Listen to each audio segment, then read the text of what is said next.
بسم اللہ الرحمن الرحیم۔ بھائی بزرگ و ساتھیوں،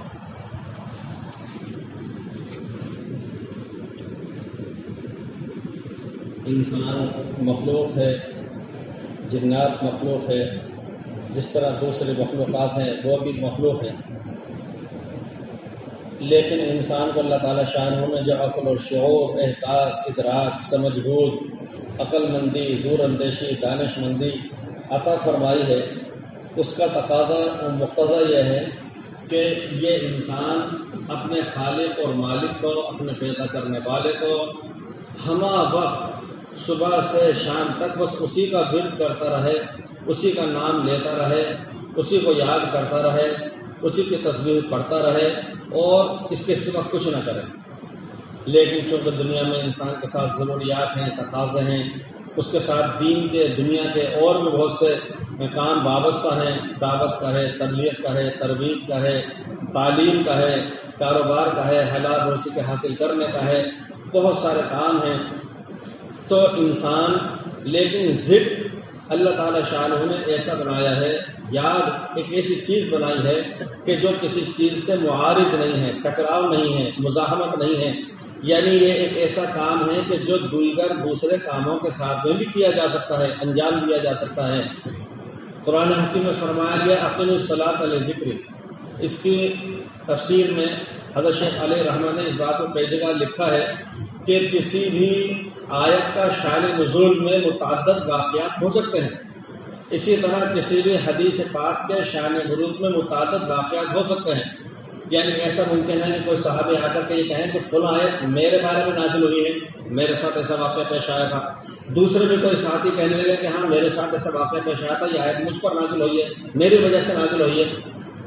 تو اسی طرح حدیث پاک بھی جب متعدد بہت سے واقعات پیش آ جاتے ہیں، اس کے بعد میں کوئی آیت نازل ہوتی ہے یا کوئی حدیث پاک حضور پاک صلی اللہ علیہ وسلم ارشاد فرماتے ہیں، تو بہت سے حضرات یہ سمجھتے ہیں کہ چونکہ میں نے رسالت مآب علیہ السلام کے سامنے یہ تقاضا رکھا تھا، یہ سوال رکھا تھا، اس کے بعد آپ نے یہ ارشاد فرمایا تو یہ حدیث پاک، اس حدیث پاک کا شان ورود میں شاید میں ہی ہوں۔ اسی طریقے سے ایسا ہے کہ حضور پاک صلی اللہ علیہ وسلم مثال کے طور پر ایک شخص نے عرض کیا، ایک صحابی نے عرض کیا کہ اللہ کے رسول مجھے نصیحت فرما دیجیے، ایک وصیت فرما دیجیے، فرمایا لا تحزن، غصہ نہ کرنا۔ تو کیا سمجھا جائے؟ یعنی کیا ہم یہ سمجھیں کہ رسول پاک اسلام کی یہ وصیت اور یہ نصیحت پوری انسانیت بچے صرف ایک شخص کے لیے تھی، اس کی سوا کسی کے لیے نہیں ہے؟ آپ علیہ السلام کا ارشاد یہ ممکن ہے کہ کسی خاص موقع پر کسی خاص شخص سے رہا ہو، لیکن ظاہر مخاطب اس کے ساتھ کے سب ہے۔ حضور پاک صلی اللہ علیہ وسلم پر آیت کریمہ نازل ہوئی، اس میں بعض دفعہ جمع کثیر کو بول کر کے اس طرح سے نازل ہوا کہ صحابہ کرام سارے کے سارے اس میں مخاطب ہیں، لیکن کیا صرف نبی پاک اسلام کے دور کے صحابہ اور مومنین مراد ہیں، مومنات مراد ہیں؟ قیامت تک کے لوگ اس کے اندر مخاطب ہیں۔ اسی طریقے سے اقیم الصلاۃ لذکری، تو اس کا یہ بھی مفہوم ہے کہ جب آدمی کو یاد آ جائے تو وہ نماز پڑھ لے، خدا نخواستہ وہ سوتا رہ گیا تھا یا کسی کام میں ایسا مشغول ہو گیا کہ اس کو یاد نہیں رہا، تو بہرحال جب بھی یاد آیا تو اس کا تقاضا یہ ہے کہ اب تو پڑھ لے، اگر وقت نکل رہا ہے تو جلدی سے اب پڑھ لے، وقت نکل چکا ہے تو قضا ہی پڑھ لے، لیکن پڑھ لے۔ جہاں اس کا یہ مطلب یہ ہے، وہاں اس کا یہ مطلب یہ ہے کہ نماز کو قائم کرو میرے دھیان کے لیے، میری یاد کے لیے۔ انسان نماز پڑھے تاکہ اپنے پیدا کرنے والے کی دھیان اور یاد اس کے دل و دماغ میں، رگ و ریشے میں، اس کے گوشت میں، اس کی ہوش میں، اس کی پوست میں، یعنی اس کے گوشت میں، اس کی ہڈی میں، اس کی کھال میں، رگ و ریشے میں پیوست ہو جائے۔ اللہ کی یاد، اللہ کا دھیان، اللہ کا ذکر۔ اس ذکر کے اندر یہ کہا گیا کہ وَالذَّاكِرِينَ اللَّهَ كَثِيرًا وَالذَّاكِرَاتِ، یعنی روزے، نماز، حج، زکوٰۃ، دیگر اعمال خیر وہ محدود ہو سکتے ہیں، وہ معدود ہو سکتے ہیں، وہ گنے چنے ہو سکتے ہیں، وہ گنتی کے ہو سکتے ہیں۔ اچھا بتلائیے کہ ایک مہینے میں کوئی بھی انسان زیادہ سے زیادہ کتنے روزے رکھ سکتا ہے؟ اگر جنوری اور دسمبر کا بھی مہینہ آ جائے گا، یعنی وہ مہینے جو انگریزی حساب سے 31 کا مانا جاتا ہے، مہینہ کوئی سے جائے، قمری حساب سے کوئی شخص ایک مہینے میں 30 سے زیادہ روزہ نہیں رکھ سکتا، یا تو 29 رکھ لے گا یا 30 رکھ لے گا۔ نماز 24 گھنٹے میں انسان 5 سے زیادہ فرض کے طور پر چھٹی نہیں پڑھ سکتا ادان، لیکن ذکر کے لیے یہ فرمایا گیا اس کو تو بکثرت کرو، جاگتے بھی کرو، اس کو تکلیف کے اندر بھی، پریشانیوں کے اندر بھی، صبر کے ساتھ بھی، شکر کے ساتھ بھی۔ حد تو یہ ہے کہ اگر کوئی قضائے حاجت ایک ایسے مقام پر جا رہا ہے کہ جس کو ہم اور آپ نام لینے میں بھی گھن محسوس کرتے ہوں، اور اس کو وقت جاتے وقت میں اس کا نام بھی نہ لیتے ہوں، کوئی پوچھتا ہے کہ کہاں جا رہے ہیں تو کوئی تو کہتا ہے میں ہاتھ دھونے جا رہا ہوں، کوئی کہتا ہے میں جنگل جا رہا ہوں، کوئی کہتا ہے بس ابھی ہو کر کے آ رہا ہوں، میں تو صبح فجر سے پہلے ہو کر کے آ جاتا ہوں، نام نہیں لے رہا، اشارہ کنایہ کے اندر وہ ذکر کرتا ہے کہ میں قضائے حاجت کے لیے جا رہا ہوں۔ ایسے مقام پر جاتے وقت بھی، وہاں سے نکلتے وقت بھی اذکار رکھے گئے ہیں، ادعیے رکھی گئی ہیں۔ نماز کے بعد میں جو دعائیں ہوتی ہیں، بہت سی احادیث کی کتابیں وہ ہیں جن کے اندر باب ہی اس طرح باندھا گیا ہے کہ نمازوں کے بعد میں دعائیں، نماز کے بعد میں اذکار، ذکر اذکار۔ تو یہ بہت سی دعائیں بطور ذکر کے ہیں۔ ذکر اس کی بہت ساری قسمیں ہیں، سب سے عظیم الشان ذکر ظاہر و کلام الہی کی تلاوت ہے۔ کلام الہی کی تلاوت تو ہونا ہی چاہیے، اور ہر آدمی کو سیکھ کر کے اس کو تو کرتے ہی رہنا چاہیے۔ اس کے علاوہ ذکر 3 تسبیح کا جو بتلایا جاتا ہے، تو وہ 3 تسبیح کا ذکر ہم اور آپ جب گیہوں خریدنے کے لیے جا رہے ہیں اور اچھی سے اچھی رقم لے کر کے جا رہے ہیں، ہم اور آپ جب منڈی میں بقرعید سے پہلے جاتے ہیں جانور تلاش کرنے اور 1,75,000 روپے لے کر کے جیب میں رکھ کر کے لے کے جا رہے ہیں، تو ظاہر ہے کوئی چھوٹا موٹا مریل اور گیلا باولا کھپچی جانور لے کر نہیں آنا، منڈی میں بہترین، شاندار، جاندار، دمدار ایسا جانور تلاش کر کے لے کر آتے ہیں، بڑھیا سے بڑھیا۔ تو اسی طریقے سے تو ایک ہوتی ہے کوالٹی، ایک ہوتی ہے کوانٹٹی، ایک ہے تعداد، ایک ہے کیفیت، ایک ہے اس کی کمیت۔ تو ذکر کے اندر تسبیحات اگر ہم پڑھتے بھی ہیں تو ہمارا مقصد کوانٹٹی نہ ہو، تعداد نہ ہو، صرف الفاظ کی ادائیگی نہ ہو، بلکہ اس کے ساتھ اس کے اندر کوالٹی بھی شامل ہو جانا چاہیے۔ اس کے اندر یہ بھی دیکھا جائے کہ میں جو چیز خرید رہا ہوں سیب کے والے کے یہاں ٹھیلے میں جا کر کے، تو میں بڑھیا سے بڑھیا چھانٹ کے میں لے رہا ہوں، اس لیے کہ منہ مانگی قیمت اس کو دے رہا ہوں، تو میں اپنی مرضی کا چھانٹ کر کے لوں گا۔ اسی طریقے سے جب آپ ذکر کریں تو یہی 3 تسبیحات ہیں، لیکن 3 تسبیحات کے اندر کچھ تصور ہونا چاہیے، کچھ دھیان ہونا چاہیے۔ مثلا ہم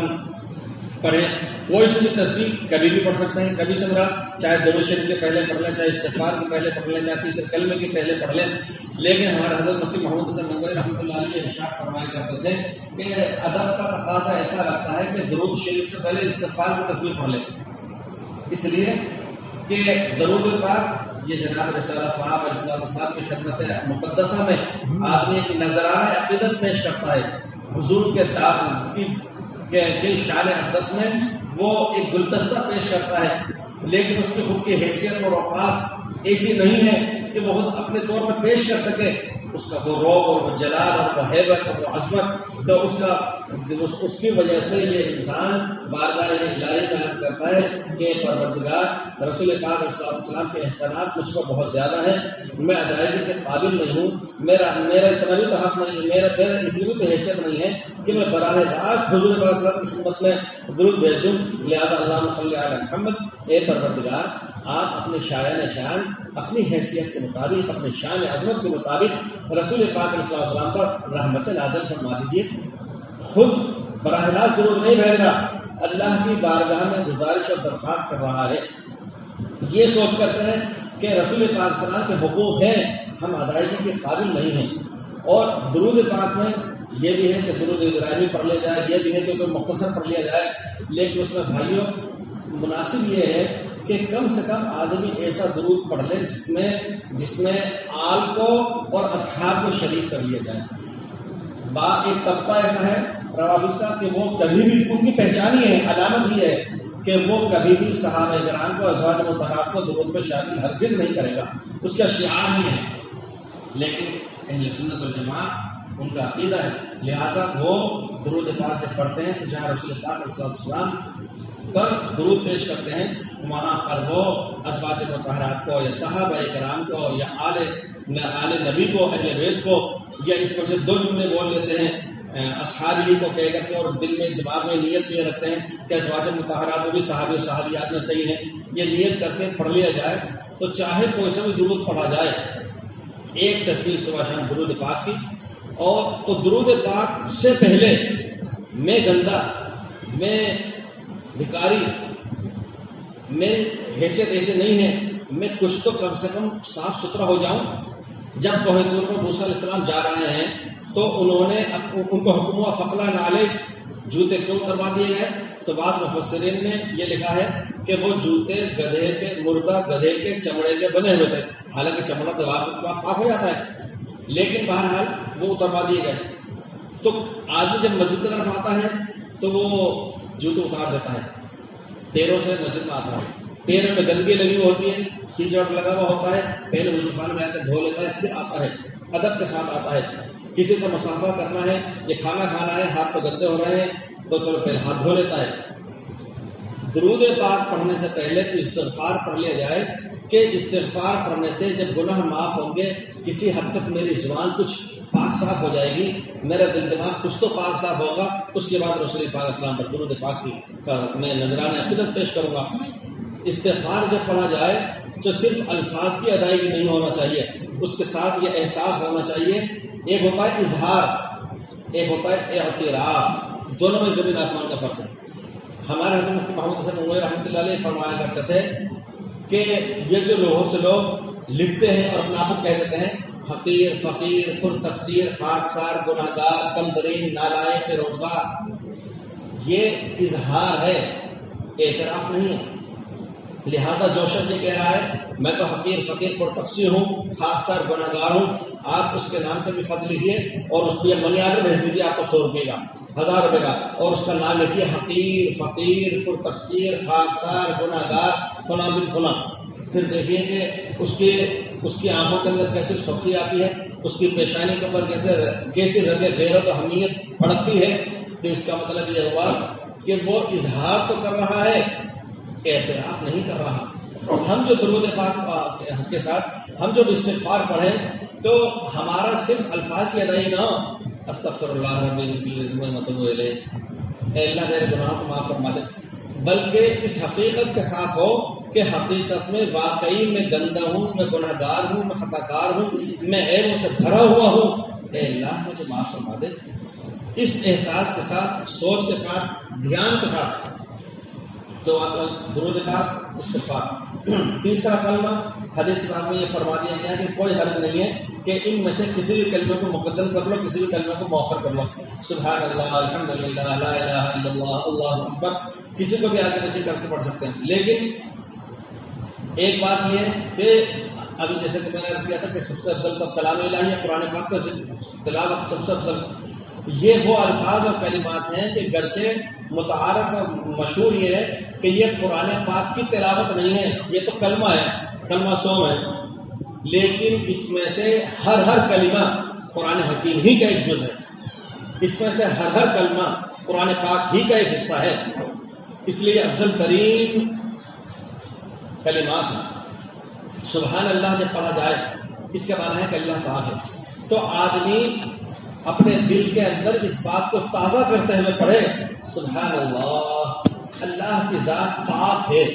ہر عیب سے، ہر کمی سے، کوتاہی سے۔ ہمیں تو تھکن بھی ہوتی ہے، دکھن بھی ہوتی ہے، بیماری بھی آتی ہے، نیند بھی آتی ہے، بھوک پیاس بھی لگتی ہے، ہاں ہم اچھی سے اچھی چیز کھاتے ہیں اور گندہ کر کے نکال دیتے ہیں وغیرہ وغیرہ، ہم تو گناہ عیب والے ہیں۔ اللہ کی ذات ہر چیز سے پاک صاف ہے، پاک ہے، یہ سوچتے ہوئے سبحان اللہ پڑھا جائے۔ یہ مقصد نہیں ہے کہ ارے تو نے کتنے دیر میں کتنی تصویر پوری کری ہے، تجھے تو 15 منٹ لگے، میں نے تو 12 منٹ میں کر لی وغیرہ، میں نے 8 منٹ میں کر لی۔ پہلے زمانے میں جب یہ علماء مفتیان کرام اور یہ مجدد قرہ حضرات جے پور میں نہیں آتے تھے، آج سے 25-30 سال پہلے، اس زمانے میں جے پور کے اندر تراجی کا معیار یہ تھا کہ ارے رات کو کہاں بجے کا 8 سارے کھیل دیے، یعنی جتنی جلدی قرآن پاک پڑھ دیا اس کو اور وہاں سے ذکر کیا جاتا تھا۔ آج زمانے میں جب تعلیم اور علم عام ہونے لگا ہے تب لوگوں کو معلوم چلا کہ پڑھنا کسے کہتے ہیں۔ تو بہرحال ذکر میں جب تیسرا کلمہ پڑھا جائے تو سبحان اللہ کے وقت میں یہ سوچا جائے، یہ سمجھا جائے، دل میں یہ نیت تازہ تو کی جائے کہ میں اللہ کی پاکی بیان کر رہا ہوں، الحمدللہ، ہر قسم کی تعریف اللہ کے لیے ہے۔ کتنا خوبصورت باغیچہ ہے، گلشن ہے، پھول کتنا بڑھیا ہے، لیکن بنایا کس نے تھا؟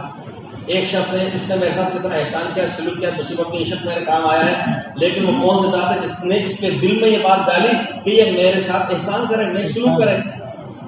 فلاں چیز اتنی بہترین شاندار بنی ہوئی ہے کہ یہ تو بہت بڑے انجینئر نے بنائی ہے. اس انجینئر کے اندر عقل و فراست کا ماتک کس ذات نے رکھا ہے؟ تو اس طرح انسان سوچتا چلا جائے گا تو سارے کی ساری تاریخیں گھوم پھر کر کے چکر گھرتے سکھا کر کے ایک پالنہار پروردگار کے ذات عالی کی طرف جا کر کے رک جائیں گی. تو آدمی جب الحمدللہ کہے تو اپنے دل سے اس بات کو تازہ کرتے ہوئے الفاظ ادا کرے کہ ہر قسم کی تعریف کا حقیقی مستحق وہ صرف پروردگار ہے، اللہ کے سوا کوئی نہیں. لا الہ الا اللہ، اللہ کے سوا کوئی معبود نہیں، اللہ کے سوا کوئی معبود نہیں، اللہ کے سوا کوئی پالنہار نہیں. صرف عبادت ہی کے اعتبار سے نہیں، وہ تو ہے ہی، یہ تو شروع کی ہی شروعات ہے، لیکن ہر اعتبار سے جی لگانے کے قابل اس کے سوا کوئی نہیں ہے، محبت کے قابل بھی کوئی نہیں ہے، عشق حقیقی صرف اسی کے ساتھ وابستہ ہے، اس کے ساتھ اس کے علاوہ کسی کے ساتھ نہیں ہے. فنا ہے ہر ایک کو، بقا صرف اسی پروردگار ذات کے لیے ہے. اس طرح سے آدمی تصور کرتا ہوا پڑھے اور اللہ اکبر. جس قسم کی بھی کوئی بڑائی دل دماغ میں کسی کی بھی آ جاتی ہے وہ سب کے سب ہٹا دی جائے کہ صرف اور صرف بڑائی ایک پروردگار عالم کے لیے ہے، اس کے سوا کسی کے لیے بھی نہیں ہے. اگر کوئی بہت بڑے اللہ والے ہیں وہ بھی پروردگار عالم نے بنا دیا، اگر کوئی بہت بڑے ولی ہیں، اگر کوئی بہت بڑے نبی ہیں، اگر فلاں اولو العزم من الرسل ہیں تو ان کو اولو العزم من الرسل کو اللہ تعالی شانہ نے بنایا. یہ خاتم النبیین ہیں، محبوب الہی ہیں، تو ان کو رحمت للعالمین خاتم النبیین کو پروردگار عالم نے بنایا. اللہ اکبر. سب سے بڑی ذات اللہ کی ہے. ان تصورات کے ساتھ، اس دھیان اور سوچ کے ساتھ یہ 3 تسبیح صبح شام کی اگر پڑھیں گے تو انشاءاللہ العزیز اس سے نسبت الہی حاصل ہونے لگے گی. صرف الفاظ تک ہم محدود نہ رہیں، ہم معانی تک بھی پہنچیں. اسی کے ساتھ ساتھ ایک بات ذکر سے متعلق کہ ذکر کس لیے ہوا کرتا ہے. میں کل بھی یہ بات کہی کہ نوافل کے رات دیر تک پڑھتے رہنے سے، نفل روزے پورے مہینے رکھتے رہنے سے نیکیاں تو بڑھیں گی، بہت سے عمل ہیں، نیکیاں بھی بڑھیں گی، درجے بھی بلند ہوں گے، گناہ بھی معاف ہوں گے، لیکن ذہن سازی نہیں ہوگی. لیکن یہ جو دین کی مجلسیں ہوتی ہیں، فضائل کی تعلیم ہوتی ہے، دینی مذاکرہ ہوتا ہے، دین کی بات سمجھائی جاتی ہے، بجھائی جاتی ہے، غور و فکر کیا جاتا ہے، ذہن سازی اس سے ہوتی ہے. لہذا ذہن سازی یہ ہو جائے کہ آدمی کے دل و دماغ میں یاد الہی بس جائے. اس کے لیے مشائخ نے، بزرگوں نے جو تجربہ کیا ہے، جو مشاہدہ کیا ہے، جو حالات کو جانچا پرکھا ہے، وہ یہ ہے کہ ذکر جہری بہت بڑی تاثیر رکھتا ہے نسبت الہی حاصل کر لینے کے لیے. اس میں یہ لا الہ الا اللہ کا ذکر کہ آدمی جب لا الہ الا اللہ کہتا ہے تو اس دھیان کے ساتھ، تصور کے ساتھ کرتا ہے کہ نہیں ہے کوئی معبود سوائے اللہ کے. جو کچھ دل میں تھا وہ میں نے اتار کے نکال کے پھینک دیا، اسے کچھ کر دیا. لا الہ الا اللہ، لا الہ الا اللہ، سب کو پھینک دیا، صرف الا اللہ، اللہ کو دل میں بسا لیا. الا اللہ کی تصویر پڑھی جاتی ہے، صرف اللہ، صرف اللہ، صرف اللہ، اللہ کے سوا کوئی نہیں. جب آدمی دھیان کے ساتھ، تصور کے ساتھ یہ کرے گا تو یقیناً اس کا اس کو اثر محسوس ہوگا. اسی طریقے میں اللہ اللہ اللہ اللہ، اندر بھی اللہ، باہر بھی اللہ، دل میں بھی میرے بسا ہے اللہ اور باہر بھی اللہ. بہت سے لوگوں کا اعتراض ہوتا ہے، یہ اشکال ہوتا ہے، اس لیے اللہ اللہ کی صرف نام کا کوئی ذکر نہیں ہے اسلام میں. سب سے بڑا استدلال اس حدیث پاک سے کیا جاتا ہے جس میں فرمایا گیا ہے کہ قیامت اس وقت تک قائم نہیں ہوگی جب تک کہ روئے زمین پر ایک بھی آگے نا اللہ اللہ. لہذا ذکر جہری. حضرت شیخ الحدیث مولانا محمد زکریا رحمۃ اللہ علیہ عجیب و غریب شخصیت بول رہے ہیں. حضرت مولانا محمد الیاس صاحب قبر اللہ مرتضی ان کے اولین استاد ہیں اور چچا بھی تھے، حسین بھی تھے، سالو بھی تھے. عجیب سی لگ رہی ہوئی بات لیکن ہے اسی طرح سے. تو حضرت شیخ زکریا رحمۃ اللہ علیہ نے یہ لکھا ہے کہ میں نے اپنے بزرگوں میں سے 2 حضرات کو مرض الوفات میں مبتلا ہونے سے پہلے تک ذکر جہری کرتے ہوئے پایا ہے. ایک حضرت شیخ الاسلام مولانا سید حسین احمد مدنی اور ایک چچا جان حضرت مولانا محمد الیاس صاحب رحمۃ اللہ علیہ اخیر دم تک ذکر جہری کیا کرتے تھے. بستی حضرت نظام الدین آپ کا ننیال رہا ہے، مولانا شاہد صاحب کا، حضرت مفتی ابراہیم صاحب کے نظرات تو کا ننیال رہا. یہ بھی کیا چاہتے رہے، میں بھی سن 81 سے 85 تک وہاں پر رہا ہوں. اس زمانے کے اندر ہمایوں کے مقبرے میں صرف اندر کا حصہ تھا جہاں پہ کوئی ٹکٹ 50 پیسے کا یا 25 پیسے اس زمانے میں لگتا تھا. اس سے پہلے باہر بھی بڑے بڑے حصے ہیں، مسجد ہیں، ایک عرب سرائے کے نام سے ہے، ایک اور نام سے ہے، تو بڑی بڑی عیسیٰ خان کے نام سے بھی ہے. طلبا کہ وہیں جایا کرتے تھے، سب کے بعد فٹ بال کھیل لیا کرتے تھے، کر لیا کرتے تھے. اب تو پابندی لگ گئی، وہ سب اندر شامل کر لیا. 2 مسجدیں تو باہر تھی، تیسری مسجد اندر آ کر کے تھی. اس پر جمعے کے دن وہ بھی کھلا کرتی تھی، وہ فری رہتا تھا ہمایوں کے مقبرہ. تو وہ جو اپن پہلی والی چھوڑ کے آگے والے پہ جاتے ہیں، اس میں سیدھے ہاتھ پہ جاتے تھے. وہاں جو قدیم مسجد بنی ہوئی ہے، اس قدیم مسجد کا جو صحن بنا ہوا ہے، اس شہر میں خواجہ نظام الدین اولیاء رحمۃ اللہ علیہ کے زمانے میں نیم کا درخت تھا، اور اس کے نیچے حضرت خواجہ نظام الدین اولیاء رحمۃ اللہ علیہ ذکر اذکار کیا کرتے تھے. اس کے قریب بائیں طرف کو 2 برجے سی ہیں، اس میں 3-4 قبریں ہیں، قبریں بائیں طرف. حضرت مولانا انعام حسن صاحب رحمۃ اللہ علیہ، حضرت مولانا الیاس صاحب رحمۃ اللہ علیہ کے بتائے ہوئے ارشادات کے مطابق ذکر جہری کرنے کے لیے وہاں جایا کرتے تھے اور گھنٹوں ذکر کیا کرتے تھے. ہمارے اکابر نے جہاں پر دین کے اندر تدریس کا، تعلیم کا، دعوت کا، تبلیغ کا کام کیا ہے، انہوں نے رات کے اندر انفرادی طور پر یاد الہی کے اندر گزارا ہے. ان لک فی النہار سبحا طویلا جو کہا گیا ہے کہ اللہ کے رسول رات بھر، آدھی رات، 2/3 رات، 1/3 رات اللہ کے سامنے کھڑے رہتے تھے. اس سب کا نتیجہ کیا تھا؟ اس لیے کہ ان لک فی النہار سبحا طویلا، دن میں آپ کو بہت بھاری بھرکم دعوت و تبلیغ کا کام کرنا ہے. اس میں تاثیر اور قوت پیدا کرنے کے لیے تعلق معاملہ انفرادی طور پر اذکار کے ذریعے، یاد کے ذریعے سے بڑھانا پڑے گا. تو ذکر اس لیے ہوتا ہے. میں ہمارے اکابر بزرگ جب موجود تھے، خاص طور سے ہمارے حضرت محمد فاروق صاحب رحمۃ اللہ علیہ، ان کی بہت نظر عنایت تھی ہمارے سنگلاخ ریگستانی علاقے پر، اس بنجر علاقے پر، دینی اعتبار سے بنجر علاقے پر. اور بہت سے حضرات کو انہوں نے تیار بھی کیا، ان کے زیر تربیت بہت سے حضرات یہاں رہے، انہوں نے فائدہ بھی اٹھایا، بہت استفادہ بھی کیا، تشریف کو لاتے رہتے تھے. یہ چاروں سلسلے جو چل رہے ہیں اپنے یہاں بزرگوں میں، چاروں ہی سلسلے ہیں. اس میں نقشبندیت بھی ہے، اس میں سہروردیت بھی ہے، اس میں چشتیت بھی ہے، اس میں قادریت بھی ہے. چاروں سلسلے ہیں، چاروں سلسلوں کا فیض اس کے اندر ہے. تو میں حضرت مفتی صاحب، مفتی ابراہیم صاحب سے گزارش پہلے بھی کئی دفعہ کر چکا کہ جب تک اپنے بڑے موجود تھے، جب خاندان کو کوئی ایک بڑا موجود ہوتا ہے، حضرت مولانا شیخ الحدیث مولانا طیب صاحب رحمۃ اللہ علیہ جب حیات ہے تو ظاہر ہے سارے کے سارے بھائی بے فکر تھے اس اعتبار سے کہ شادی بیاہ غمی خوشی میں اگر ابا جان چلے گئے تو کسی کو شکوہ نہیں ہوگا کہ فلاں کو نہیں آیا. لیکن ایک بڑے کے سر پہ سے سایہ اٹھ جانے سے یہ ذمہ داری پھر اب بڑھ جاتی ہے کہ کسی رشتے دار کے یہاں کوئی آئے گا کہ نہیں آیا. اب ہر ایک کو فکر رہے گی کہ اپنے اس کو شرکت کرنا ضروری ہے، کوئی کرو. جب تک ہم نے بڑے تھے، بزرگ رہے تو اپنے کو احساس اس کا نہیں ہوا، لیکن اب اس کو احساس ہونے لگا. میں آخری بات کہہ دوں اپنی بہت رہا ہے کہ حضرت مولانا طلحہ صاحب رحمۃ اللہ علیہ جب بہت ہی زیادہ بیمار ہزار ہو گئے اور بولنے کرنے کی دشواری ہوئی تو انہوں نے حضرت مولانا محمد سلمان صاحب رحمۃ اللہ علیہ کو، حضرت مولانا محمد سعد صاحب صاحب ان کو اپنی حیات میں ہی جانشین بنا کر کے ذمہ داری سونپ دی خانقاہ کی. انہوں نے بہت اچھے انداز سے چلایا. میرا وہاں جانا ہوا تھا تو مذاکرے کے درمیان کوئی بات آئی کہ میں حضرت مولانا طلحہ صاحب سلسلہ کا کچھ کام ہو رہا ہے یا نہیں. کوئی شروعات نہیں کری. انہوں نے ایک ایسا جملہ بولا جو میرے تیر کی طرح لگا. وہی میں مفتی محمد ابراہیم صاحب دام برکاتہ کی خدمت میں بھی عرض کر رہا ہوں، وہی میں ہمارے محمد شفیع صاحب فاروق سے بھی عرض کر رہا ہوں، اور وہی میرے سارے بزرگوں سے بھی یوں فرمایا کہ اس میں نافرمانی کا بھی پہلو نکلتا ہے. جب انہوں نے حکم فرمایا ہے کہ ذکر کی مجالس قائم کرو اور سلسلے کا کام بڑھاؤ، جو بزرگوں سے امانت ملی ہے اس کو دوسروں تک پہنچاؤ۔ اگر اب یہ کام نہیں کرو گے تو اس میں نافرمانی کا بھی پہلو نکلتا ہے کہ ان بزرگوں کی ہم نافرمانی کر رہے ہیں۔ اس لیے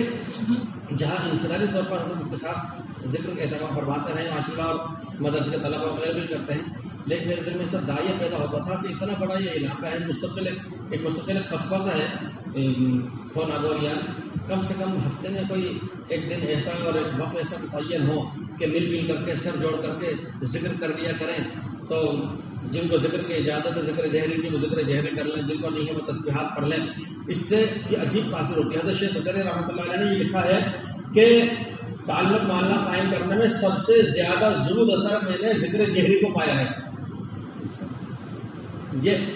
تمام بزرگوں نے ہمارے کہا ہے۔ اچھا ایک بات کا ازالہ کر دوں، بعض ذرات کو شکوا جاتا ہے کہ صاحب ذکر جہری زور سے ذکر کرنا دوسرے پر اثر پڑتا ہے، کوئی سو رہا ہوگا، تو مسئلہ الاشباہ و نظائر میں صاحب یہ لکھا ہے کہ ذکر جہری اس طرح سے کیا جائے، نہ کیا جائے سونے والے کی نہیں کھڑا ہو، تلاوت کرنے والے کا ہٹ جاؤ، نماز پڑھنے والے کا ہٹ جاؤ۔ لیکن ایک بات میں نے ایک مثال کر دوں، 1992 میں ہم لوگ رمضان مبارک میں چھتہ مسجد میں تھے، دیوبند میں مفتی بصر قرم حیات تھے، وہاں سے ہم عید کے دوسرے دن سہارنپور آئے حضرت شیخ الحدیث مولانا یونس صاحب رحمۃ اللہ علیہ کی خدمت میں۔ فجر کے بعد ہم سب ساتھی وہاں ذکر کر رہے تھے، ان کا بڑا سارا لمبا کمرہ ہے اور اندر خلوت کا آرام گاہ ہے۔ فجر کے بعد وہ اپنے بیڈ پر اپنے بستر پر تشریف لے آئے، وہ وہاں بیٹھے رہے اور وہ بھی کچھ ذکر کرتے رہے، آہستہ آہستہ ہم لوگ بیٹھ کر کے ذکر جہری کرتے رہے۔ اس کے بعد وہ لیٹ گئے اور کچھ چادر ڈال لی، تو میں نے اپنا ذکر دھیمے کر لیا چونکہ وہ بہت نازک مزاج تھے۔ جو حضرات سہارنپور گئے ہیں مذاہب میں پڑھے ہوئے طلبہ جانتے ہیں اتنے نازک مزاج اور حساس تھے کہ پرانے دور میں اگر مرزا مظہر جانے آنے رحمۃ اللہ علیہ تھے تو جن حضرات کو ہم نے دیکھا ان میں شیخ نور صاحب تھے، بہت نازک مزاج، بہت حساس طبیعت۔ تو میں نے آواز دھیمی کر لی، میری آواز دھیمی ہونے پر میرے ساتھیوں نے بھی دھیرے آواز کر لی کہ آرام فرما رہے ہیں۔ فرمایا کہ ذکر بلند آواز سے کرتے رہو، ذکر بلند آواز سے کرنے سے میری نیند پہ فرق نہیں پڑتا۔ میں محلہ پنی گرام سے بعض دفعہ گزارا دن میں قاری دبئی صاحب کے محلے میں سے، اور یہ ایک اور بھائی اور بیٹھے، تو ہر وقت وہاں پر ہتھوڑا چلتا رہتا ہے، آواز آتی ہے کھٹ کھٹ کھٹ کھٹ۔ میں نے وہاں بعض حضرات سے پوچھا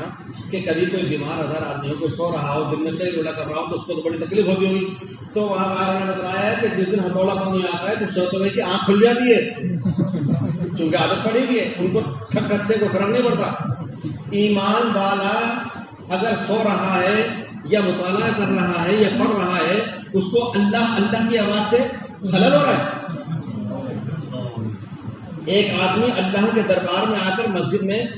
جب ایک شخص نے آ کر پیشاب کرنا شروع کر دیا، صحابہ نے اس کو روکا، حضور پاک صلی اللہ علیہ وسلم نے منع فرماتے نہیں روکو مت، اور بعد میں پانی بہوا دیا، لیکن حضور نے اس کو بلا کر نصیحت فرمائی۔ تو یہ تو فرمایا تھا نا مسجد تو نماز کے لیے ہے، یاد الہی کے لیے، تلاوت کے لیے ہے۔ ایک شخص مسجد میں اللہ اللہ کر رہا ہے، دوسرا آدمی آ کر کے خرراٹے لے رہا ہے، سو رہا ہے، پھر دے رہا ہے، نیند میں خلل ہو رہا ہے، مسئلے کے خلاف ہے۔ نیند پوری کرنے کے لیے تو مسجد ہے، اور اللہ اللہ کرنے کے لیے آدمی بازار میں جنگل میں آئے گا۔ تو اس لیے ذکر الہی ذکر جہری اس سے تو انسان کی تربیت ہوتی ہے۔ ایک آخری بات ہو رہا ہے آپ کیجیے گا، بعض لوگ یہ کہتے ہیں اور شیطان کا وسوسہ ہوتا ہے، بعض لوگ کیا کرتے ہیں کہ ذکر تو کرتے ہیں، اس کے بعد میں کہتے ہیں یار دھیان بھٹکتا ہے، ایسا ذکر کرنے سے کیا فائدہ جس میں دھیان بھٹک رہا ہو، زبان سے اللہ اللہ کریں دل میں نہ ہو، بھائی ایسا کرنے سے تو نہ کرنا اچھا۔ ہرگز نہیں، ہرگز نہیں۔ ایک مریض ہے، اس کو دوا کھانے میں مزہ نہیں آ رہا، ایک معصوم بچہ ہے، اس کو میٹھا کھانے میں ذائقہ محسوس نہیں ہو رہا بخار کی وجہ سے، لیکن اگر وہ کھائے گا تو خوراک پیٹ میں جائے گی نہ جائے گی، خون بنے گا نہ بنے گا۔ اسی طریقے سے آدمی جب ایسے عمل کرے گا تو اچھا دو الگ الگ عضو ہیں، زبان مستقل ایک عضو ہے اور دل یہ دماغ مستقل ایک الگ عضو ہے۔ ایک زبان ایک عضو اللہ اللہ کر رہا ہے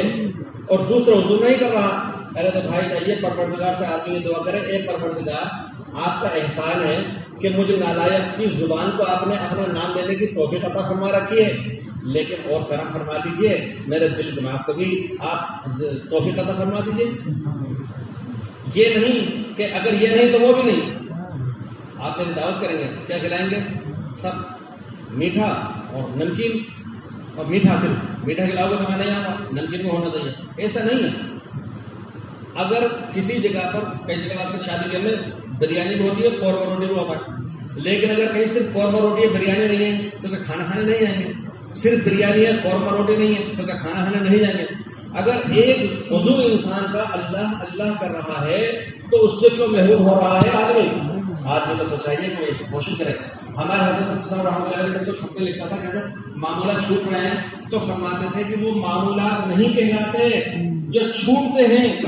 چھوٹتے ہیں وہ متروکات کہلاتے ہیں. معاملات تو وہ کہلاتے ہیں جو عمل میں آتے ہیں. اس لیے ہمیں اور آپ کو مل جل کر کے ذکر کی پابندی کرنا چاہیے. اور اگر کوئی حضرت مفتی صاحب کے اپنے مقدس حضرات اور اس علاقے کے حضرات کے مشورے سے کوئی ہفتے میں کوئی دن کوئی مجلس کی سطح کر لیں تو بہت اچھا ہے. جب تک بزرگ تھے تب ان کو بھی احساس دیتا تھا، بے فکر تھے. اب آج جب بزرگوں کی طرف سے ظاہر ہے کہ یہ بھی ذمہ داری ہے. اللہ تعالیٰ شاید